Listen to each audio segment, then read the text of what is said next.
Conto de terror. Presas que rasgam minha carne, de Maicon Guedes.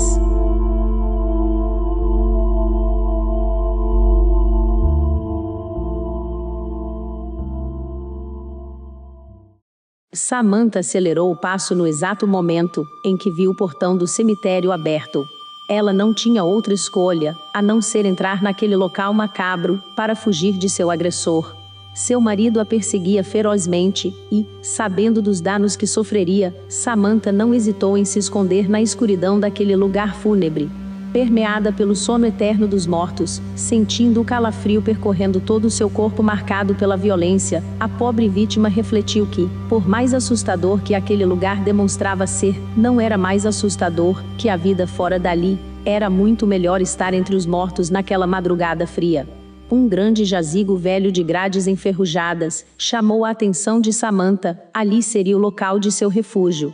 Com facilidade ela abriu as grades, sentindo a ferrugem úmida grudar em suas mãos, e, em silêncio e imóvel, ela se camuflou entre as velhas coroas de flores que estavam ali dentro. O agressor parou bem próximo ao jazigo onde Samantha estava escondida, movendo sua cabeça para todos os lados à procura de sua esposa. Ele estava sedento por abusos físicos. Praticá-los deixava aquele ser desprezível com uma enorme sensação de poder, em êxtase profundo.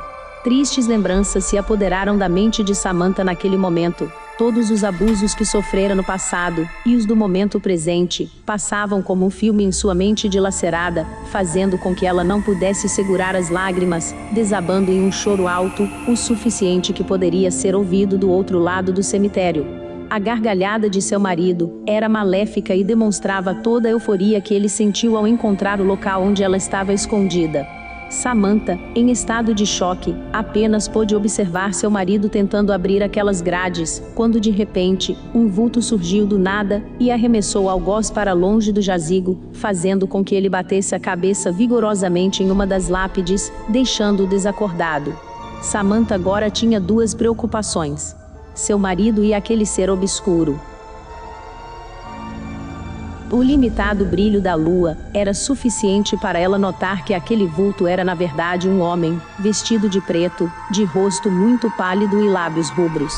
Aquele ser se aproximou do marido desfalecido de Samantha, e então, do bolso de seu sobretudo ele tirou uma bolsa de sangue. Samantha achou aquilo muito estranho, e tentou inclinar seu corpo, buscando uma visão melhor, para entender o que o homem de preto pretendia fazer com seu marido. Um barulho vindo do jazigo fez com que aquele homem, fugazmente, corresse para o esconderijo de Samantha e arrancasse, com apenas um braço, aquelas grades enferrujadas, encontrando a moça assustada, juntando os cacos do vaso de flores que ela tinha derrubado. "Por favor, não me mate", suplicou Samantha, "por mais que eu tenha me sentido morta durante todos esses anos ao lado daquele homem, e que a vida que eu vivo hoje, que é uma vida que está acabando com a minha própria vida, eu sinto que as coisas vão melhorar. Eu acredito e preciso de uma segunda chance." Samantha segurou a mão gelada daquele homem assim que ele a estendeu para ajudá-la a se levantar.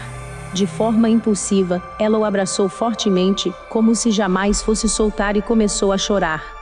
Sem saber o que fazer, o homem a conduziu até um túmulo de granito, onde eles se sentaram para poder conversar.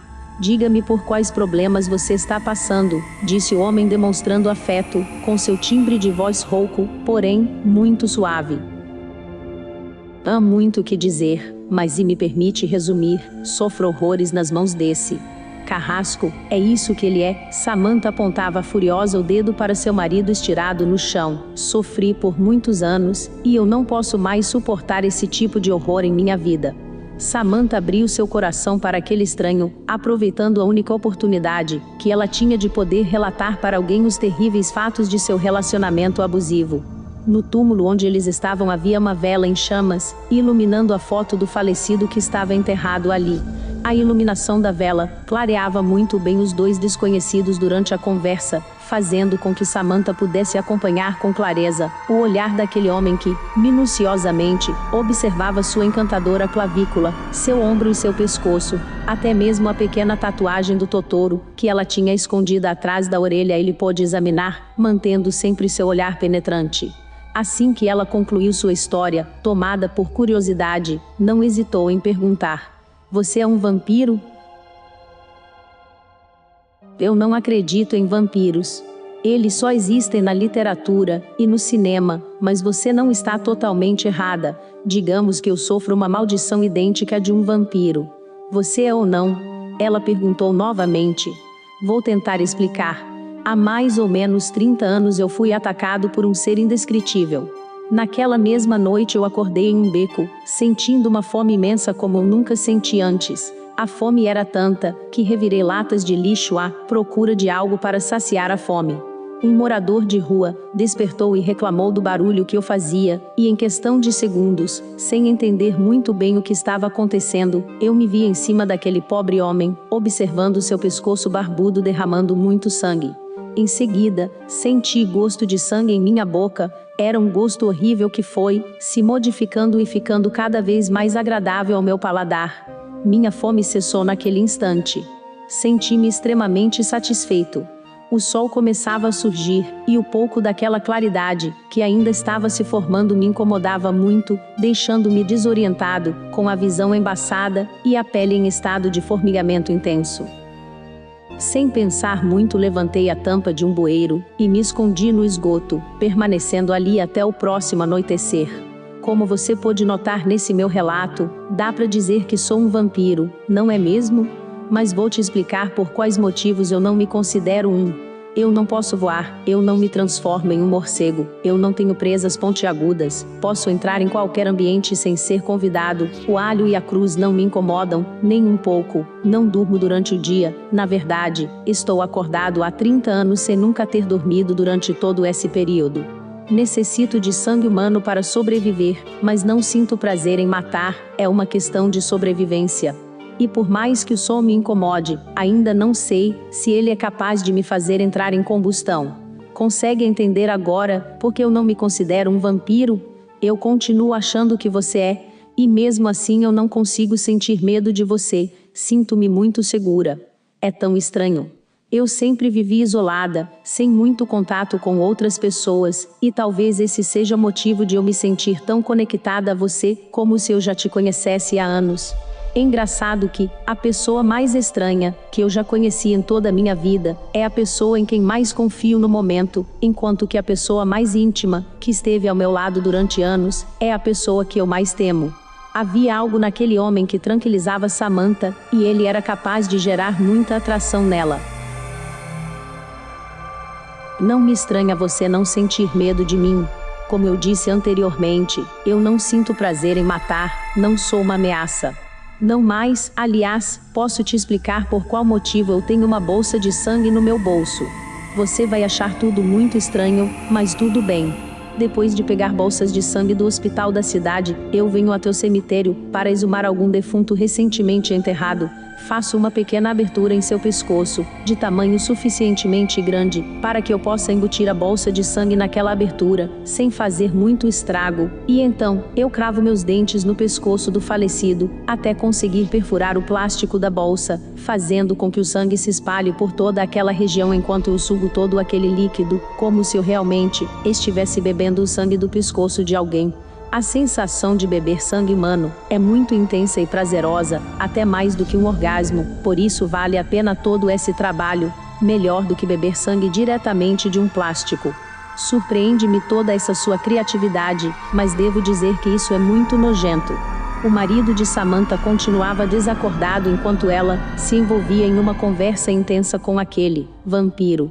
Eles permaneceram cerca de 80 minutos sentados naquele túmulo, falando sobre diversos assuntos, regados por muitos sorrisos, entusiasmo, conexão e excitação. A cada minuto que passava eles se sentiam mais íntimos, e durante o bate-papo, Samantha fez um pedido inusitado. Quero ser igual a você. Se você me mordesse, poderia, não me peça uma coisa dessas. Já disse, não temos certeza de que sou um vampiro, eu poderia te matar.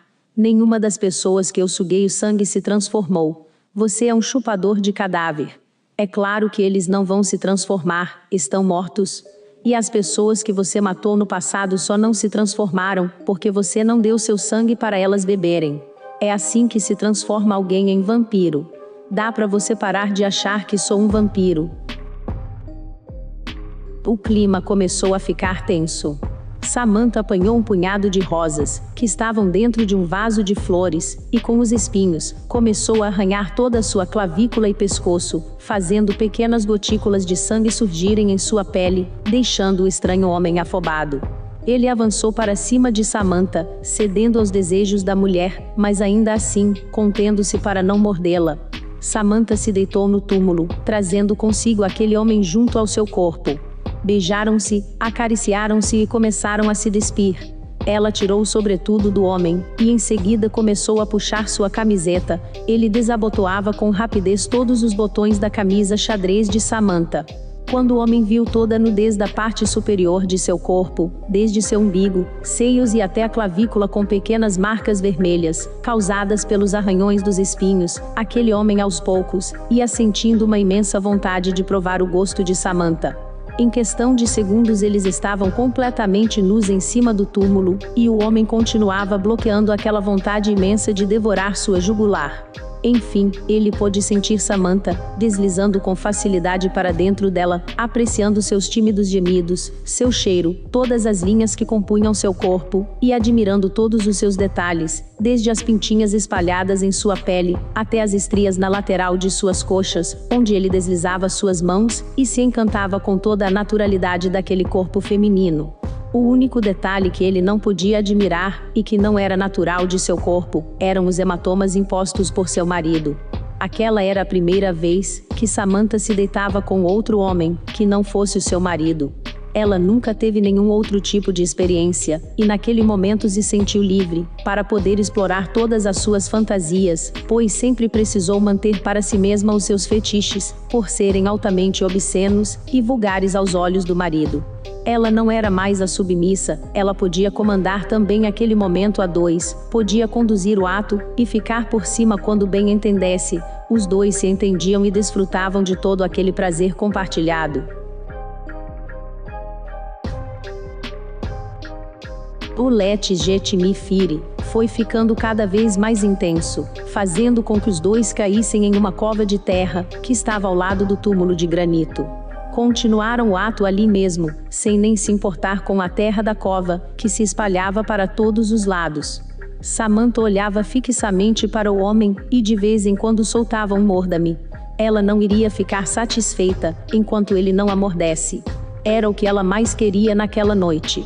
A lascívia daquele homem era tremenda, e ele já não podia mais controlar seus instintos. Samantha foi mordida.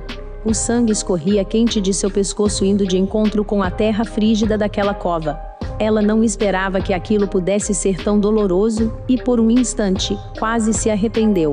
A sensação voluptuosa do homem amenizou, e, voltando à sobriedade, ele afundou os dentes em seu próprio pulso, despejando todo o sangue nos lábios de Samantha. "Espero que isso dê certo", disse o homem temendo o pior. Samantha sentiu um mal-estar, uma sensação de morte, temia que o pior acontecesse. O homem entrou em desespero ao ouvir os berros de Samantha, que agonizava contorcendo seu corpo, espalhando a terra da cova, e derrubando a cruz de ferro que nela estava cravada. Ele sabia que aqueles berros podiam não só acordar seu marido, mas também o coveiro Tavares que vivia ali mesmo, em um quartinho no meio do cemitério. Os gritos da mulher cessaram, e por alguns segundos, ela permaneceu imóvel, como se estivesse morta. Em menos de 3 minutos ela despertou. De joelhos em cima da cova, e com seu olhar voltado para seu marido que se encontrava um pouco mais à frente, ela comunicou quão faminta estava, e apressadamente, deslocou-se até o corpo do marido, arrancando um pedaço caprichado de sua garganta, e enquanto o sangue do marido escorria de sua boca, e ia deslizando até o meio de seus seios, ela permaneceu extasiada. O vampiro, agora podemos chamá-lo assim, pois está comprovado de que ele cobriu o corpo nu de Samantha com seu sobretudo, e às pressas, tentou carregá-la para dentro de um túmulo aberto, pois o sol estava prestes a nascer. Mas antes de se esconder do sol, Samantha feriu seu próprio pulso, e deixou o sangue escorrer, inundando a boca de seu marido com aquele líquido vermelho. Terminado isso, ela correu para junto de seu parceiro vampírico para dentro do túmulo, entrando por um buraco que havia no cimento. Você é maluca? Transformou seu marido em um de nós, disse o vampiro furioso. Escute bem o que vou te dizer. Vampiros são melancólicos, e suas vidas não têm muito sentido. Mas, a nossa vida pode ter algum sentido. Podemos vagar pela noite à procura de agressores, estupradores e qualquer um que se assemelhe a isso. Podemos livrar pessoas de todo esse mal, e assim, podemos nos alimentar deles. Ou você prefere continuar sendo um chupador de cadáver? Eu abomino todo o mal praticado contra pessoas indefesas, e acho sua ideia muito interessante. Realmente isso faria algum sentido em minha vida, ainda mais estando ao seu lado, mas o seu marido ficaria entre nós, pois você teve a brilhante ideia de transformá-lo em vampiro, e logo ele vai despertar. De dentro do túmulo, Samantha observava seu marido agonizando entre as lápides, prestes a se transformar em um vampiro. Então, um enorme sorriso se formou no rosto dela. Samantha se virou e disse para o vampiro que também estava observando a transformação de seu marido. Você tinha curiosidade em saber se seu corpo entraria em combustão com a luz do sol, certo? Então, aprecie o espetáculo. Obrigado pela presença. Esse foi mais um conto de terror narrado no canal Documentário Sobrenatural em parceria com a História e Origem de Tudo. Espero que tenha gostado, e nos vemos no próximo conto.